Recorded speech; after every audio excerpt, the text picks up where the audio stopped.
everyone, it is me, Asha. Welcome back to my channel. It's been a long time. Well, not a long time, it's just been like a week or two, but I'm back at it for a new upload. So today I want to talk about Saweetie selling 2K in a week. Let's talk about it. This topic is a little bit old, but I still want to talk about it because it's very important to me.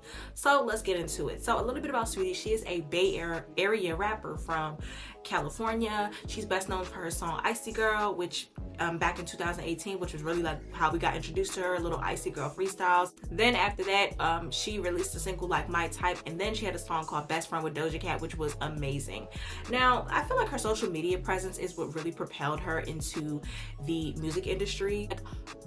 Basically, a lot of young girls, and even like she has the aesthetic, she's that girl, and we can't deny that, and she's gorgeous. Her, like, if you go on Pinterest and look at Saweetie, she's on everyone's mood board. Let's be honest. Now, she has a business communication degree from USC, and I feel like this gives her more credibility and understanding of marketing and branding.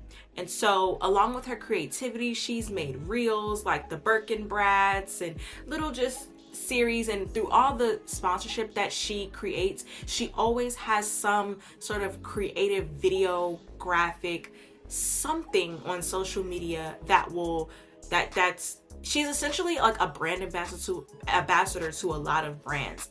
She's done Mac, she's done Crocs, she's done Hidden Valley Ranch, she's done McDonald's. And because I feel like she has weird food eating habits, and I feel like she got that ranch deal, then she got the McDonald's meal deal.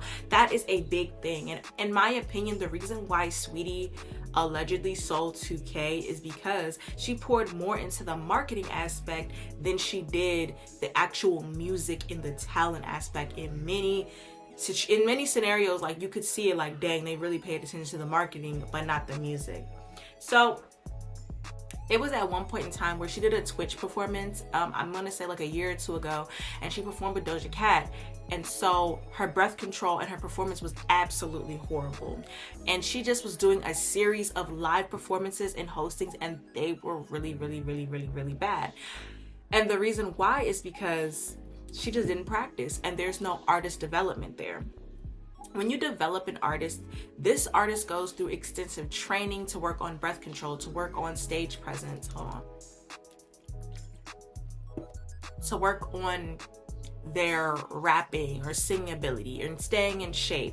For example, Matthew Knowles would make Destiny's Child, which concluded of Kelly, Beyonce, Michelle, Latoya, Latavia, and he would make them run and sing at the same time on bleachers. And that is why Kelly, Beyonce, they sing so well, because they're already talented, but they can sing and they can dance and move on stage without breathing into the mic, you know what I mean?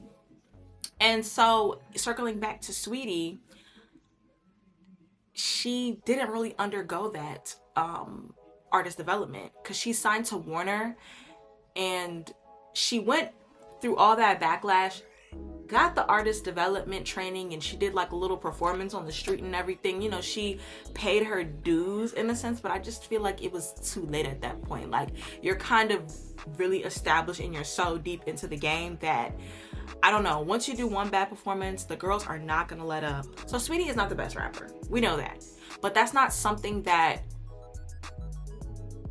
how can I explain it? It's not her thing, and that's okay. But she never claimed to be the queen of rap. She never claimed to love this and love that. She appreciates the art of rap, but it may not be all the way her forte. Her craft and everything seriously, but it just may not. It's something not missing with the singles and the music that she's putting out. Like, now I feel like she's rebranded and become very sexually explicit and liberated. When we really looked at her, like when she was coming up, I really enjoyed that she had this pretty college boss aesthetic about her, educated. Like, I love that. I feel like she still is very positive, a positive young role model. And another thing is that a lot of her personal drama and her former high-profile relationship with Quavo, the whole little baby and Offset, did she sleep with this person and that person, it overshadowed her music. We were so concerned about her personal life that we weren't really paying attention to the music as much. And I wish that she focused so much on branding and marketing, which is her niche, And the music really has suffered. It has suffered so much. And she's seen a lot of success through her Crocs and her Mac partnership, and she has so many more. And just how she does things and puts things online, I absolutely love it. Her selling 2K in a month is simply a rumor, because I literally looked on Billboard, I looked on RIAA, I looked on so many websites, and I couldn't find a credible source that said, oh, Saweetie sold 2,000 in 1 week, because the album was only out for about 2 weeks. Not even 2 weeks. It was, at that time, it was only out for a week. And then you had people like Hitmaker saying, you know, it's bad A&R of her selling 2 weeks. And I feel like it's selling 2K. And I feel like it's very irresponsible to a lot of the journalists and a lot of the music executives or just commentators to run with the narrative that someone sold a certain amount when there's no proof of it. It's rumored. So let me tell people this. There is a difference between projected to sell and actually selling. Someone put it out there, she's projected to sell 2K in a week. They're just projecting. It's not an accurate count of what's to come, because it could surprise you. And then with this, the Single Life EP, I'm gonna be honest, I just wasn't feeling it.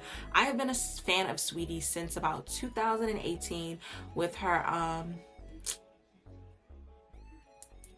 it wasn't an Icy Girl freestyle, it was a Shake That Monkey freestyle, and she did so good. Like, it was good. Like, I actually enjoy Saweetie and Saweetie as a person. I also enjoy her music, and I gotta say that it's just lost a certain quality for it because of her being over sexualized, and that could definitely just be from a label standpoint of wanting her to be more, you know, desirable and marketable. Well, she's already desirable, but I'm just saying, even, you know, just push the envelope a little bit, you know what I mean? And so I feel like, I don't think this was a good EP, and I feel like if it's true that she sold 2K, she's been prolonging this album and fixing the marketing behind it, the Pretty Bee music, and, you know, the Single Life, and it's just been so much that she hasn't like had a clear, like, straight, narrow path where she wants to go and what she wants to do creatively and who she is as an artist. I feel like we don't really know her as, we know her, but like her music like isn't, it's a disconnect. I'm trying to like connect it here. And so with this album, The Single Life, I get it. You know, she had to address the haters and the people. I really didn't like Don't Say Nothing, because it just sounds so weird for that type of music to come out of Saweetie, knowing what she can do and knowing, you know, her beginnings and her background and everything. This EP, I feel like it was rushed because it, unfortunately, with the death of Takeoff and then her having a high profile with Quavo and then, you know, putting a song, it was not really a good, you know, marketing. But at the same time, how things roll out is that you have to put it out. Like, the label could have already scheduled this months in advance, and so it doesn't matter if anyone passes away or anything happens, it has to come out. So it probably wasn't up to her. So I don't think she released the album to be spiteful or petty towards Quavo or anything. So I really wish we would dead that narrative. And I feel as though we didn't really know about the EP too much because the marketing just sucked. It wasn't good. Nobody was aware. And I feel like artists like Saweetie are examples of why pure musical talent is now being put at the forefront. It's not saying that she's not talented, but we know good music. As consumers, we know what sounds good. We know what we like. We know when something is hot and we know something is not. You know what I mean? And so I feel like we're not into the facades and the marketing and the big hoopla. Like, we like quality and good music. Like, I can speak for me, myself, and I feel like people are starting to go back to their roots and appreciate that. That's why sampling is such a big thing. That's why everybody wants this old nostalgic sound, because we're like, dang, we're really missing that. Like, we went through a period of music where music was just booty. Like, music was booty. But reeling it back to Saweetie, I really want her. I want her to win, and I want her to be the best, because there are a lot of men rappers that are not good, and we let them slide by. We let Blueface go. Like, we let Blueface get bust down Tatiana off. I'm pretty sure that we can let Saweetie get off with that. And just concluding, I hate that narratives are put out there about certain artists. Like they're put out there about certain artists, and it's like everybody just runs with it instead of actually doing the research themselves. But that's not only in music, that's just in everything, bro. Like, but anyways, those are my concluding thoughts about Saweetie and her allegedly selling 2K in a week, which is not true. So thank you guys so much for watching, and until next time, bye.